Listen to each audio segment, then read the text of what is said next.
Welcome to our channel. Have you recently received an upgrade credit card and need to activate it? Don't worry, we've got you covered with a simple step-by-step guide. First, locate the sticker on your new credit card that contains the activation instructions. It usually has a website link or a phone number to call. If the activation process is online, grab your laptop or smartphone and visit the website provided on the sticker. Look for the activation or registration section and enter your card details as prompted. This typically includes your card number, CVV code, and expiration date.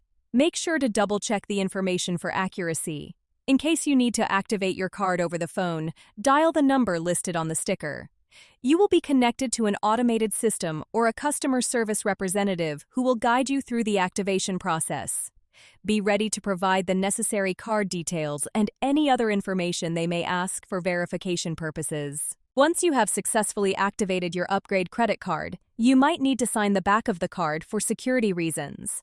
This step is crucial to ensure that your card is in your possession and not used fraudulently. Congratulations! Your new credit card is now activated and ready to use for your purchases. Don't forget to like this video and subscribe to our channel.